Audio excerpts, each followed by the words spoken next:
오늘은 좀 설교를 제 말하는 속도를 좀 내가지고 진행을 하겠습니다. 오늘 말씀의 제목은 은혜를 살다이고, 본문은 올해 주신 비전 성경 구절이죠. 요한복음 1장 16절 말씀입니다. 벌써 작년이 되었습니다. 며칠 전이긴 하지만 작년에 우리는 희년이었습니다. 교회 창립 50주년을 맞아서 뜻깊은 해를 보냈습니다. 이 희년에 우리는 은혜를 선포해 왔습니다. 희년이 은혜였던 까닭은 예수님께서 공적으로 세상에 출현하신 첫 장면에서 이사야 성경을 펼치시면서 그 시각을 주의 은혜해라고 말씀해 주셨기 때문입니다. 그런데 새해 지금 문턱에 있는 신년 첫 주일에 우리는 좀 한 가지 도약하기 위한 질문을 좀 던지려고 합니다. 우리는 은혜를 말하는 데서 그냥 멈출 건가? 아니면 그 은혜를 삶으로 옮길 것인가? 하는 그 질문입니다. 은혜가 뭐냐? 신앙인들, 기독교인들이 은혜 하는데 은혜가 뭐냐? 은혜는 과연 나와 무슨 관련이 있느냐? 은혜는 왜 필요한 거냐?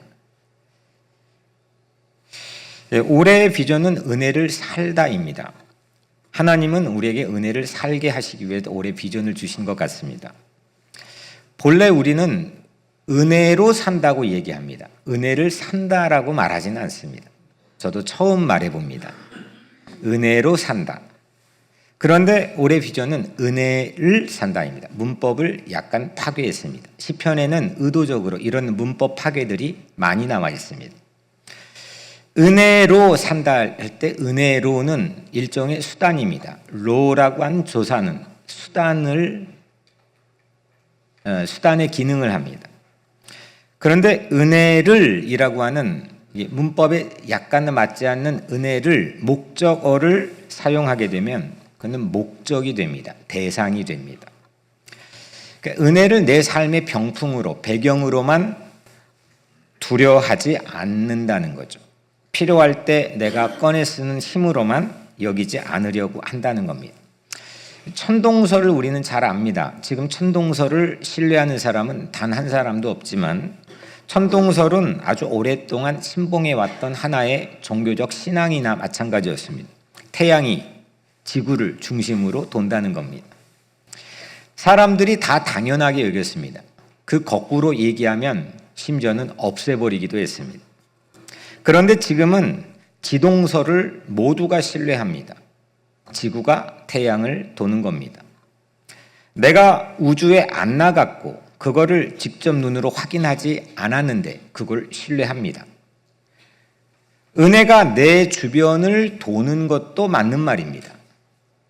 어느 정도는 맞는 것 같지만 더 큰 의미, 더 정확한 의미는 내가 은혜의 궤도를 돌아야 합니다.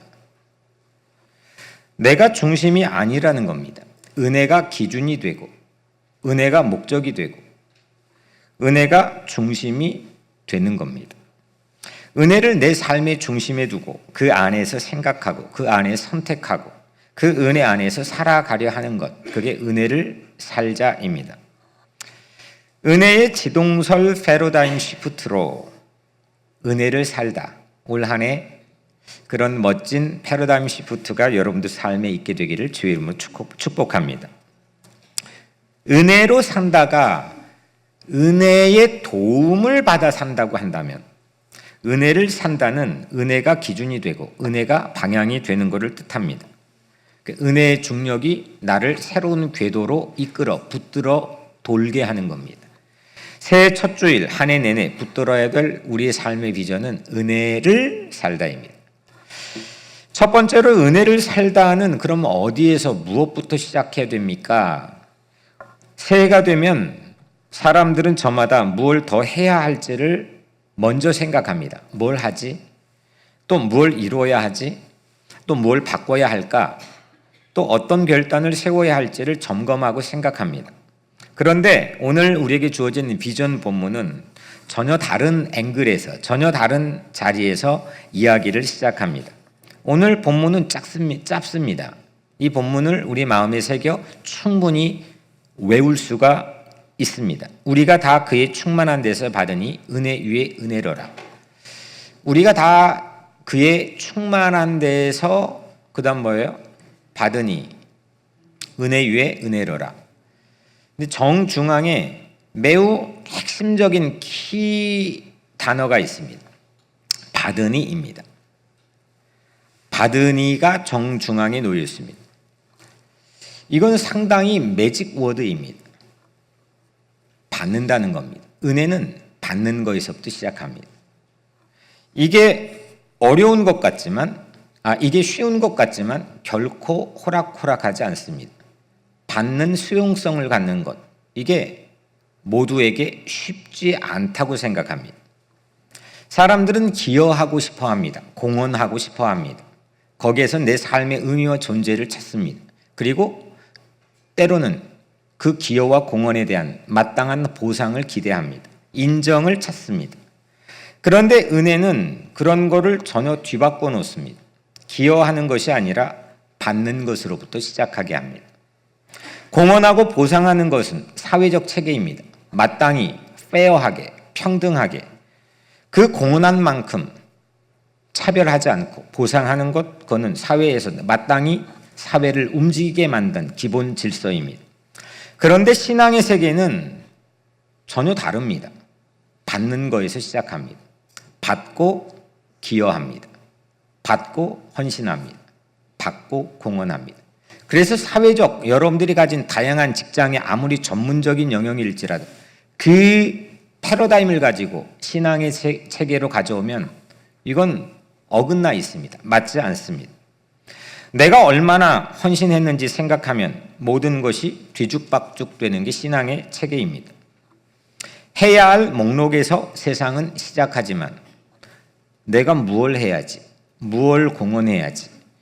그런데 신앙은 받는 것으로부터 시작합니다. 얼마나 많이 받았는지 깨우칠 때 우리는 행복해질 수가 있습니다. 저는 사실 부모님과 오랜 기간 살지 않았습니다. 지금도 우리 어머님 여기에 방문을 하시지만 저는 초등학교 저학년 이후로 어머님과 이 교회 오기 전까지 한 달 이상을 살아본 적이 없습니다. 같은 공통의 경험을 해본 적이 거의 없습니다. 그런데 저는 이 세상 가장 그 어떤 것보다 누구에게보다 어머니에게 가장 큰 거를 받았다고 늘 생각했습니다. 그리고 때가 되면, 명절이 되면 어디에 있든 고아원에 있든 영국에 있든 어디에 있든 어머니가 계시다 생각하는 방향을 향해 곧잘 큰 절을 올렸습니다. 그거는 받았다는 생각 때문입니다. 그 받음이, 그 받았다는 깨우침이 저를 견디게 했습니다. 저를 앞으로 나가게 했습니다. 행복하게도 해주었습니다. 사람들은 돈을 받고 생활을 영위합니다. 주급날이든, 우리 미국은 주급을 받죠. 주급날이든 월급날이든 이건 모두가 좋아합니다. 돈 받으면 다 좋아합니다. 이미 약속된 급여가 정해진 날에 입금이 됩니다. 체크로 아니면 젤로 또 아니면 다양한 캐시로 여러 가지로 월급날, 주급날이 있습니다. 우리는 그 돈을 받아서 생활을 시작합니다. 그 돈이 있어야 집값도 내고 계획도 세우고 지출도 하고 한 주나 한 달의 삶이 시작됩니다. 받을 때 시작합니다. 받음이 먼저입니다. 그 다음이 삶입니다. 은혜를 받는 겁니다. 그리고 사는 겁니다. 우리는 신앙인들은 벌어서 사는 사람들이 아니고 받아서 사는 사람들입니다. 오늘 요한이 말하는 은혜도 그렇습니다. 은혜는 우리가 하루를 잘 살아낸 결과로 1년을 잘 살아낸 결과로 주어지는 보상이 아닙니다. 은혜는 삶을 시작하게 하는 모든 것의 전제입니다. 그래서 요한은 우리가 무엇을 했는지를 묻지 않습니다. 넌 뭐 했어? 어떤 기여를 했어? 이걸 묻지 않습니다. 뭘 이루었는지 따지지 않습니다. 뭘 얼마나 준비되었는지도 묻지 않습니다. 아주 단순합니다. 받았는지를 묻습니다. 우리는 모두 받았습니다. 받는 것에 빠져 사는 한 해가 되기를 주의 이름으로 축복합니다. 2005년 영국에서 저는 공부를 할 때였습니다. 2005년이었습니다. 미국 필라델피아에 세계의 가장 큰 성서학회가 지금도 하는데 1년에 한 번씩 합니다. 교수님과 그 세미나에 참여하기 위해 난생 처음 미국에 왔었습니다. 뉴욕이 어디 있는지도 몰랐고 당연히 필라델피아는 뭐 잘 입에서 또 떨어지지 않는 곳이었습니다. 그때 오늘 이 자리에 소개한 박상희 목사님, 공교롭게도 박상희 목사님이 저를 한사코 여기 오려고 할 때 한국에 계셨는데 본인의 동생 집이 필라델피아에 있었는데, 사촌 동생 집이 필라델피아에 있었는데 그 집에 저를 머물게 했습니다. 그리고 세미나가 끝난 직후 예정에 없던 인디애나폴리스에 목사님에게는 후배고 저에게는 선배인 한 목사님에게 저를 기어이 가게 했습니다. 그 인디애나폴리스의 우리 교단교회 사무실에서 전 처음 본 목사님이었는데 마주 앉아 있었습니다. 한인신문에 밑에 교회 청빙 광고가 나왔습니다. 양쪽에 두 개의 교회였습니다. 하나는 차타누가, 테네시주에 있는 차타누가 교회였고 하나는 플로리다의 샌피터스버그에 있는 샌피 장로교회였습니다. 그 목사님은 저에게 가라는 겁니다. 저는 안 간다 했습니다. 생각도 없었습니다. 그리고 영국으로 왔습니다. 근데 온 다음 날 다시 영국에 연락이 왔습니다. 이미 마감날이 지났지만 빨리 지금 만들어 보내라 했습니다. 선배가 말했으니 그렇게 했습니다. 그렇게 저는 미국 생활이 시작되었습니다. 그때부터 저는 박상희 목사님이 저를 미국에 보냈다고 늘 고백합니다. 여러분들이 대략적인 이야기를 훑어보면 뭐 전적으로 저를 잡아다 미국에 심어놓은 것도 아니고 저를 그 집에 머물도록 호의를 베풀어 주셨고 한국에 무지 바쁘신 분이었거든요. 그리고 또 저를 그 후배 기어이 한 번도 못 본 후배 목사님에게 그 사무실에 앉도록 가게 했고 그게 대치. 근데 저는 미국의 삶을 시작하게 된 원인 제공자가 박상희 목사님이라고 늘 생각하고 이야기했습니다. 이제 그만 좀 하라고 해도 얘기합니다. 이게 신비한 비밀이 있습니다. 이게 그럼 누가 행복하느냐? 제가 행복합니다. 받은 것을 기억하는 사람은 늘 행복합니다. 저에게도 받은 걸 기억하지 못할 때가 있습니다. 저는 우리 교회가 준 샐러리를 받고 밥을 먹고 살아갑니다.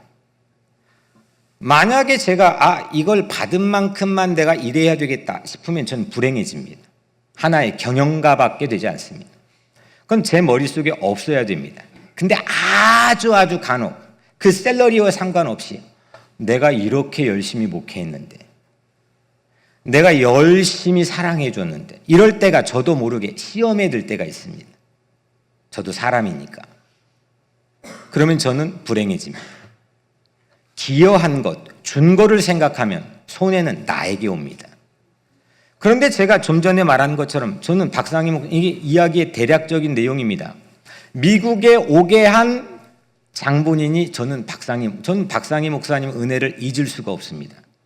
물론 그만큼 제가 잘 하지도 못합니다. 하지만 늘 그렇게 고백합니다.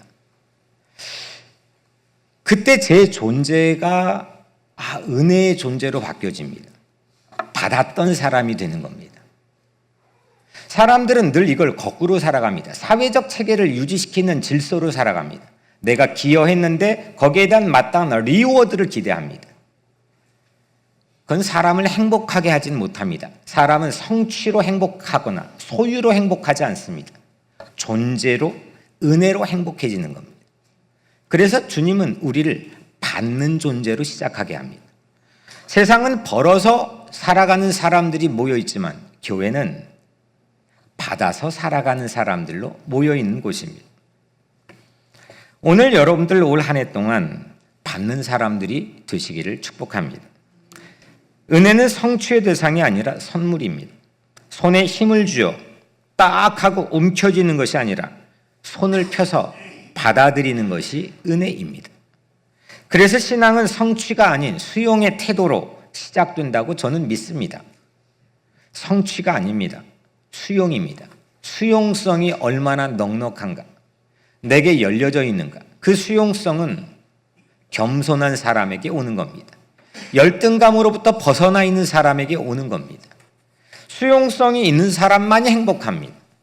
열려있고 내려놓고 겸손해야 받을 수 있기 때문입니다. 받았는데도 받았다는 것보다 기여했다는 걸 더 강조하는 건 마음속에 열등감이 있기 때문입니다.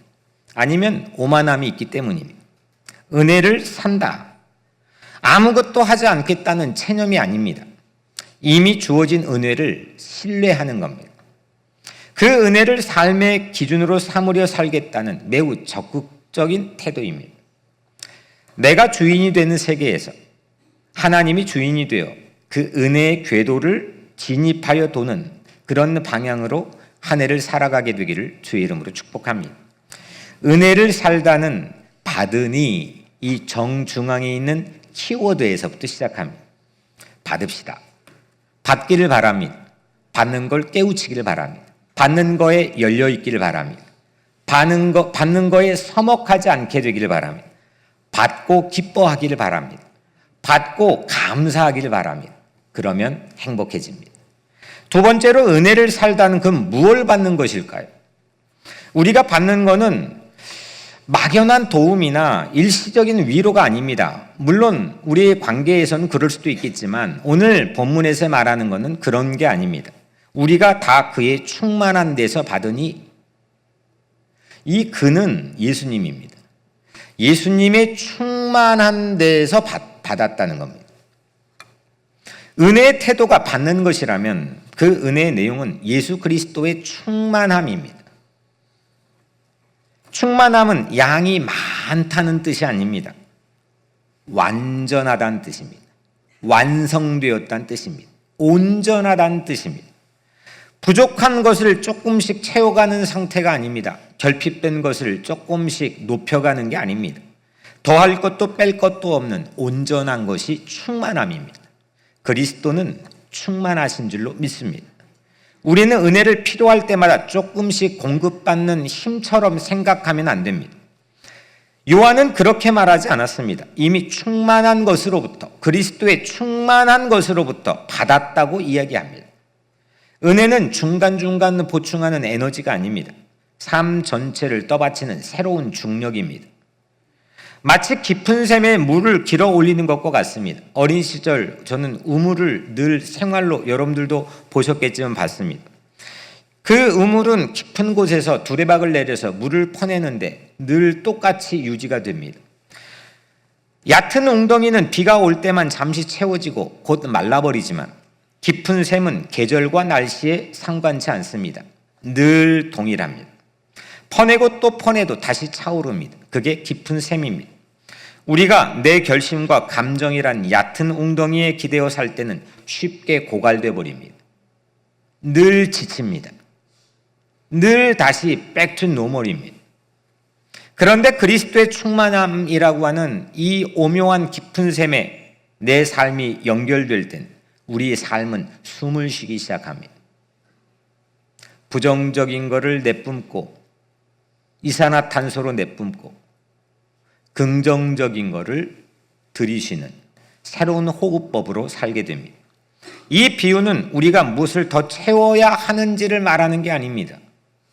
이미 어디에 연결되어 있는지가 삶을 결정한다는 사실을 우리에게 보여줍니다. 그리스도 예수 안에는 하나님의 뜻과 사랑과 구원이 부분적으로 담겨 있는 것이 아닙니다. 부족함 없이 이 모든 것이 그리스도 안에는 충만하게 완벽하게 담겨 있는 줄로 저는 믿습니다.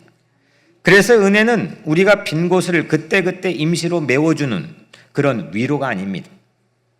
은혜는 이미 완성된 충만함이 우리의 삶 전체로 흘러들어오는 가장 커다란 내 인생의 대사건입니다. 그래서 은혜를 받으십시오.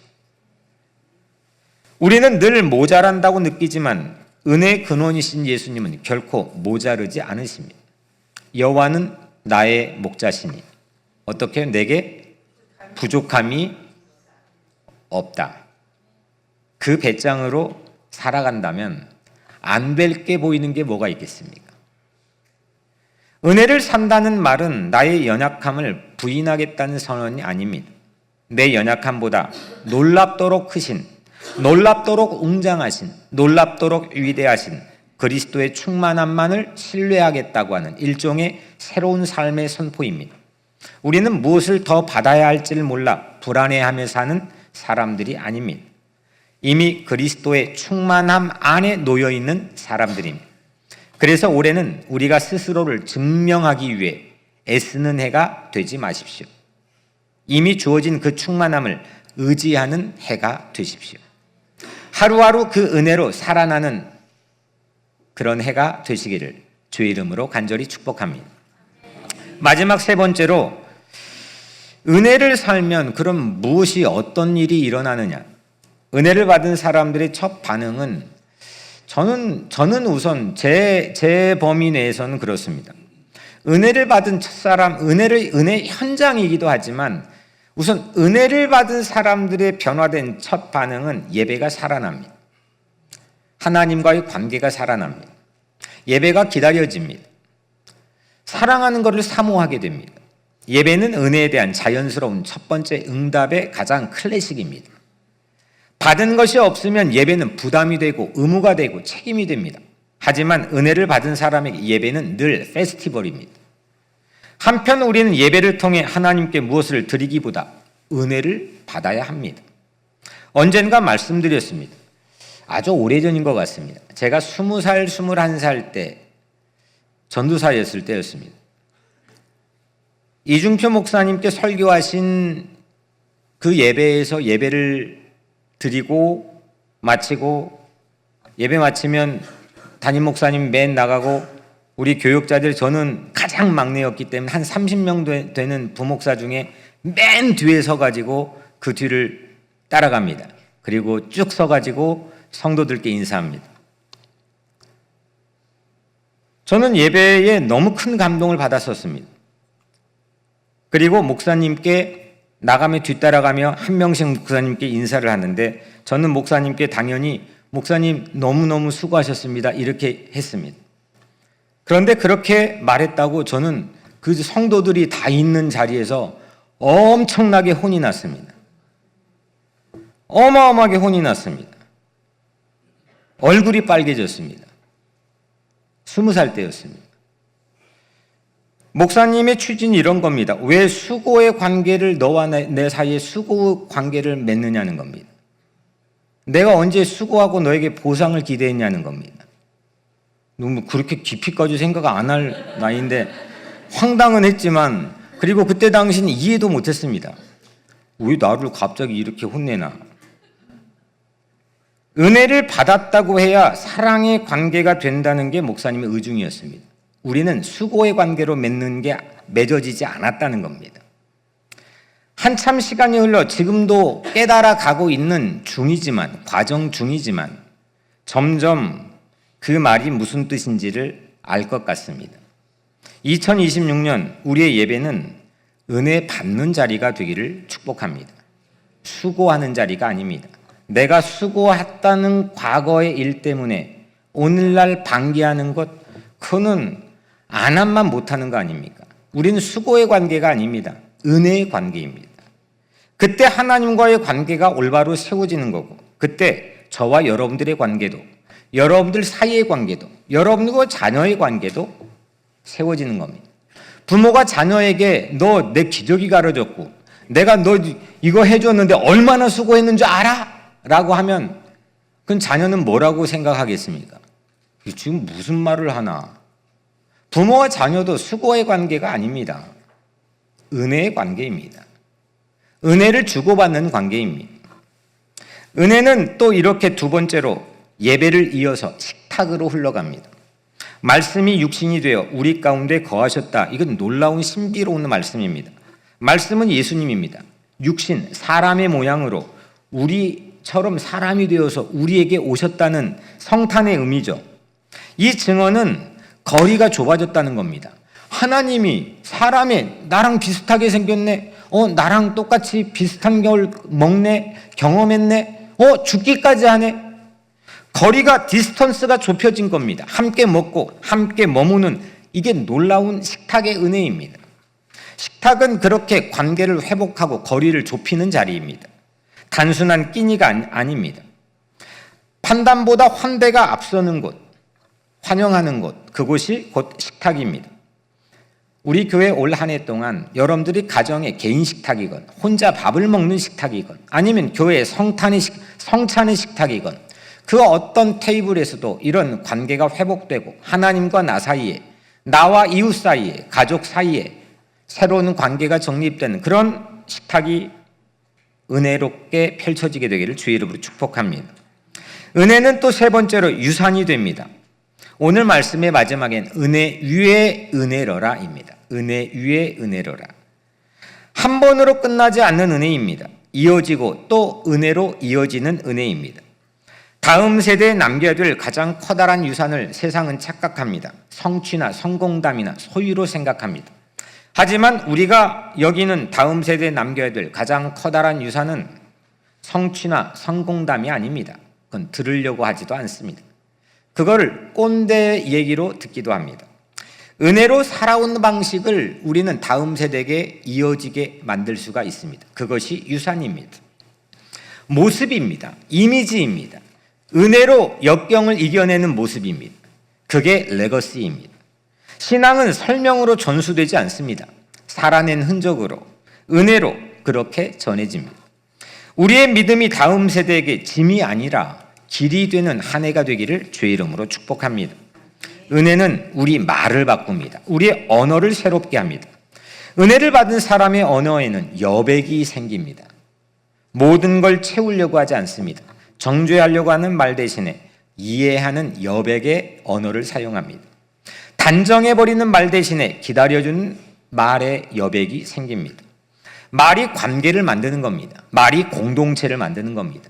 우리 기독교는 말씀으로 세상을 창조했고 히브리어로 다바르라고 하는 말씀은 사건, 역사라는 의미를 동시에 가지고 있습니다. 그래서 그들은 말이 떨어지면 사건이 된다는 걸 믿습니다. 말이 떨어지면 하늘이 생기는 것, 그래서 믿어지는 겁니다. 오늘 우리 삶에도 말이 떨어지면 시간이 걸리고 그 사람의 신뢰성에 따라 이게 될지 안 될지 모르는 불확실한 세상에 살고 있지만 우리는 기독교인들입니다. 새로운 하나님의 은혜의 말로 하나님의 놀라운 공동체와 관계를 세우는 한 해가 되기를 주의 이름으로 간절히 축복합니다. 마지막으로 은혜는 살림으로 나타납니다. 가장 중요한 겁니다.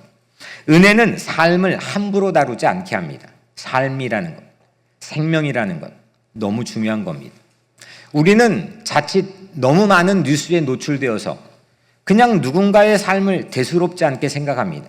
제사장과 레위인이 강도 만난 현장을 지나갔습니다.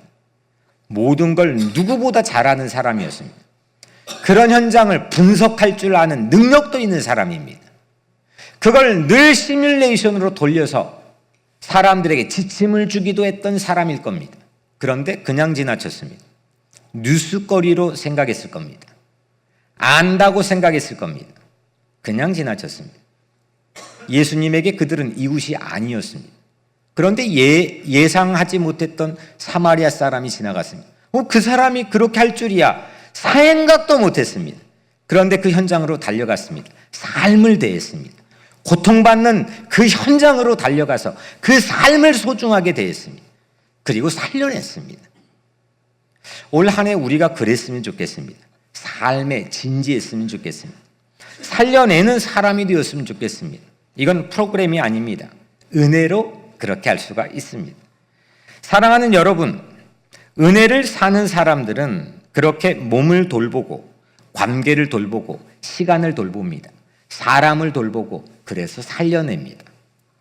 은혜를 사는 사람은 이렇듯 우리 소비하는 사람이 아니고 생산하는 사람이 됩니다. 받았는데 받기만 했는데 프로덕티브한 사람이 됩니다. 자신과 이웃과 시간을 하나님의 선물처럼 돌봅니다.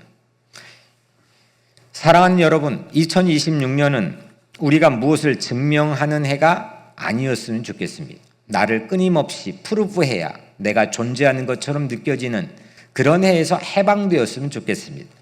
이미 받은 은혜, 그 받은 은혜를 살아내는 해가 되기를 주의 이름으로 축복합니다. 사랑하는 여러분, 예배로 사십시오. 예배로 살아나십시오. 식탁으로 이어지십시오. 유산을 남기십시오. 대화로 드러내십시오. 살림으로 돌보십시오. 이런 해가 되기를 축복합니다. 우리가 다 그의 충만한 데서 받으니 은혜 위에 은혜로라. 2026년 은혜를 삽시다.